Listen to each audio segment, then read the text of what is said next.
Hello to all my friends out there. Hi, you guys. I hope everyone is doing okay.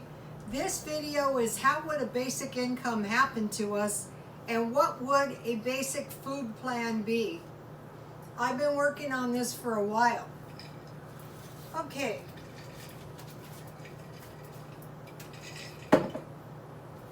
Today I was at Walmart and someone said after the election the COVID will disappear.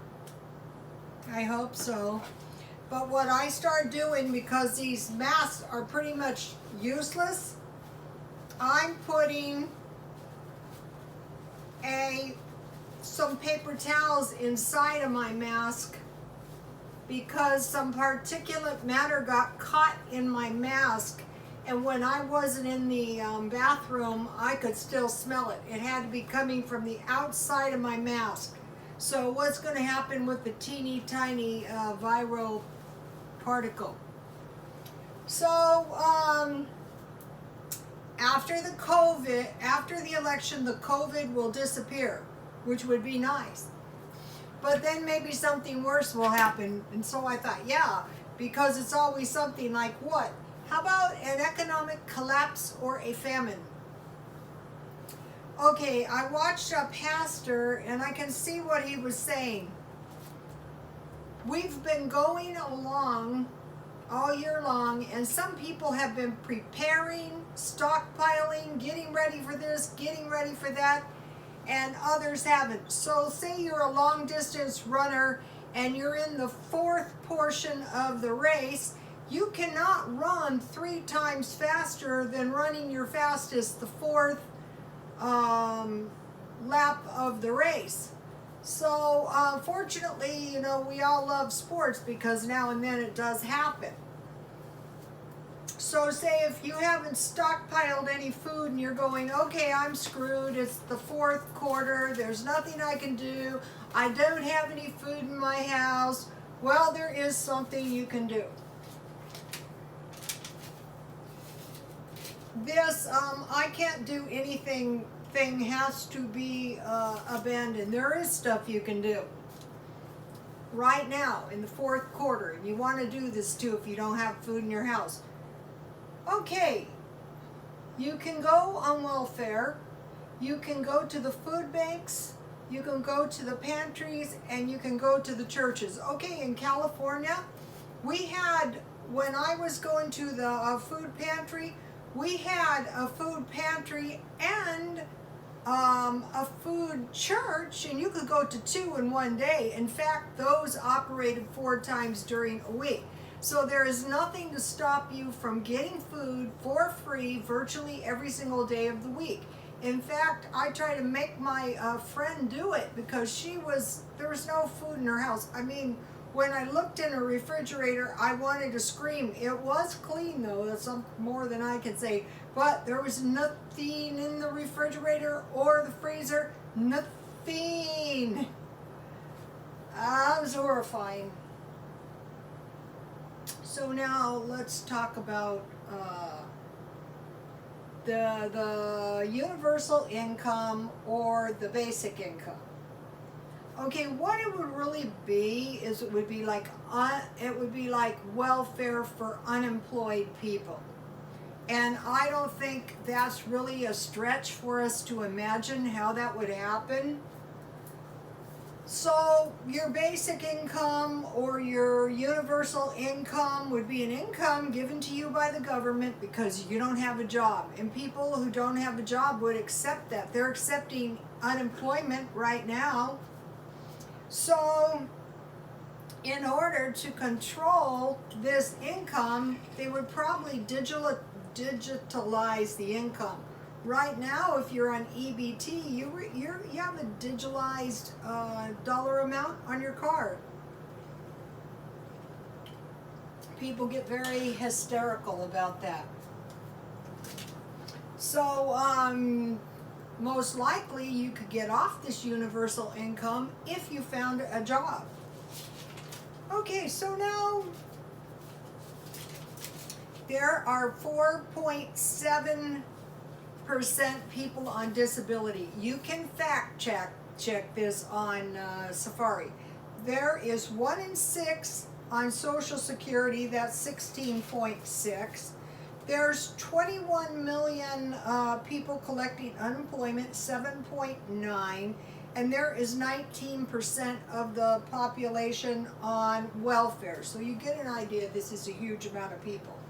Disability 4.7, Social Security 16.6, unemployment 7.9, welfare 19%, which brings us to 48%. So now you go, well, you know, how would that happen that people would accept a basic or universal income? Well, they are as we speak. This is what happened. So you want to say to yourself, wow, what in the world can I do about this? Basically, you would be on a fixed income. You would want to find the cheapest possible place to live. I mean, you have only so many dollars, and you've got to figure out the cheapest possible place you can live, because that is going to give you more money for necessities. Because you're only going to be given necessities. You're not going to be given a really, really great life. Okay, and you have to figure a way to do the cheapest possible utilities.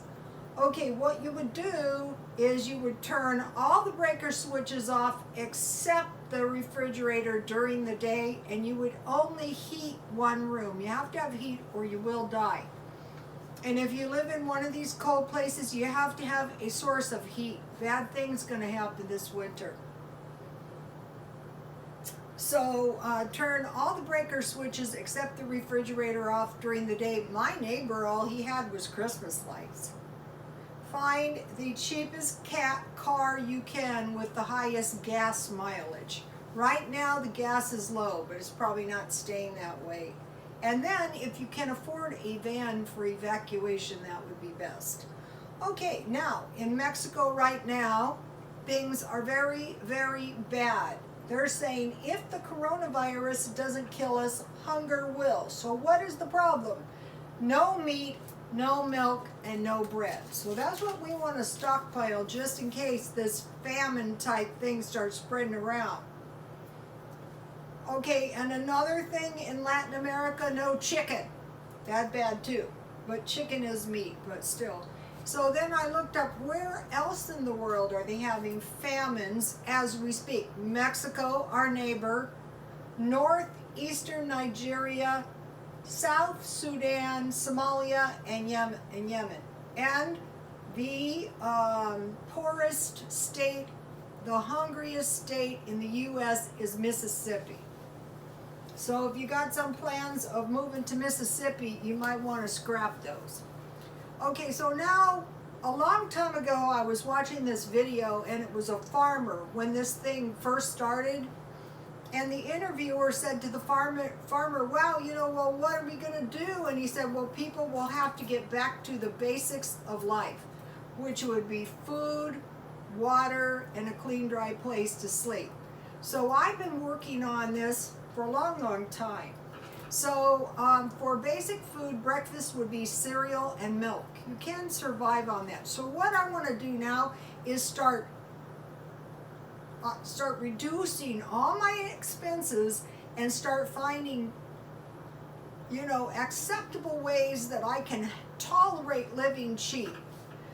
Usually I eat cereal in the middle of the night, but for the third meal would be, anytime you want a little meal, would be cereal and milk. Lunch would be a sandwich, a small fruit, or a small salad.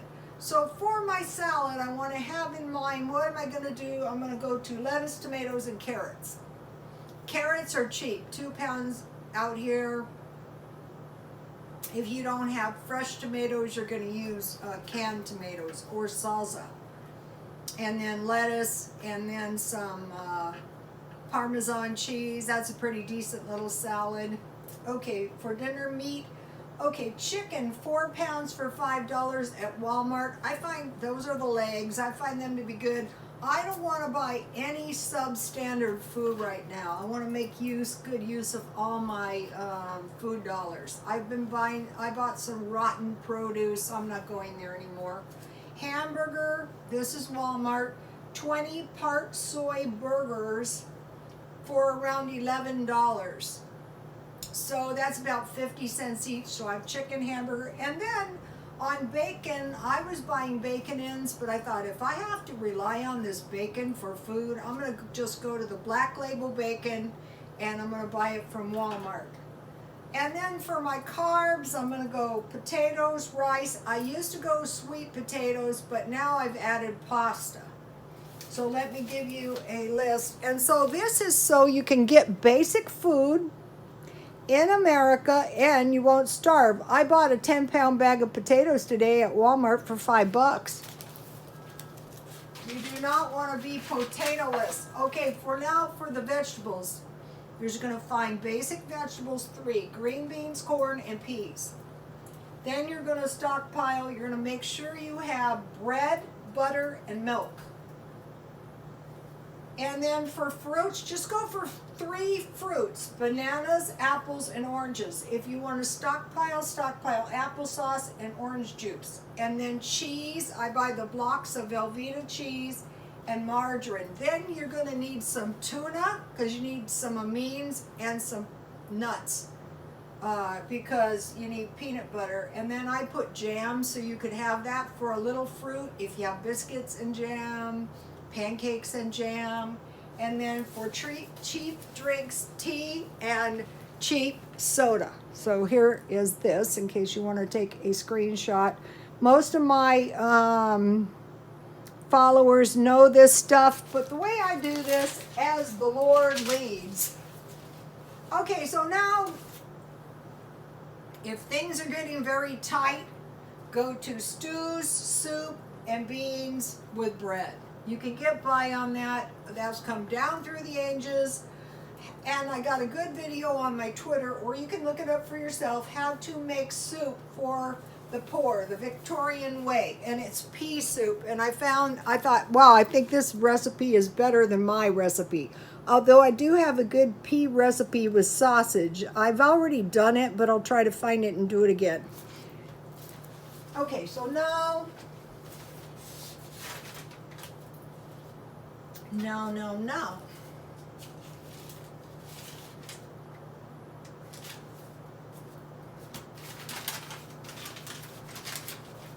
I want to give you these to consider stockpiling.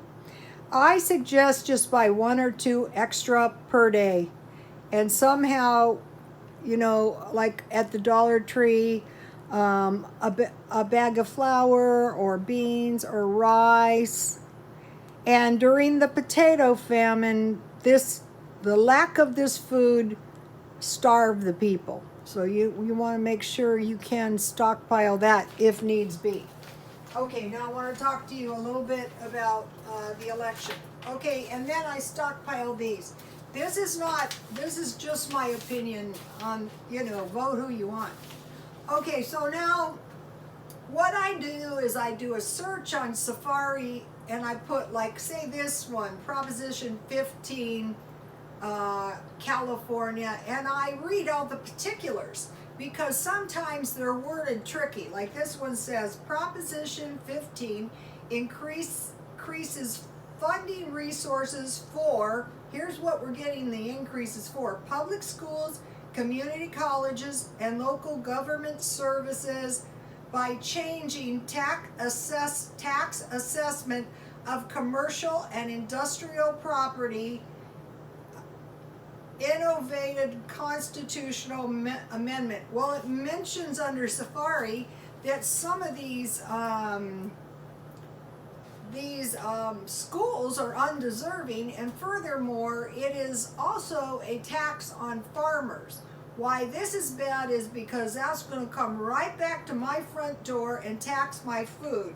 Proposition 15 does not, is worded tricky, it does not exempt agriculture hikes in taxing on fruit trees, nut trees, grapevines, and dairies. So we can expect they're probably going to succeed in this. What they're saying, taxes such properties based on current market value instead of the purchase price. So if the person inherited the farm, you know, the taxes could go way up. So why is that significant if they sell their farms? Well, because foreign investors can move in and buy these farms. These moths are driving me crazy. Fiscal impact: increased property taxes on commercial properties worth more than $3 million, providing 6.5 to 11.5 billion new funding for local governments and schools. So once again, we're voting for big government, and we're voting for taxation on people that are rich. But then that taxation is going to come back and bite the poor person. Another thing is, the harder it gets to move from the lower class to the middle class, the longer a person is going to be stuck on the basic income. So that's all I have to say on that. But you can look these propositions up under Safari, because a lot of them are like it says, we want to tax farmers and dairy so that we can give the money to, say, schools and local governments. So do we really want to do that? Well, I'm still looking into that. I just wanted to mention that one particular thing.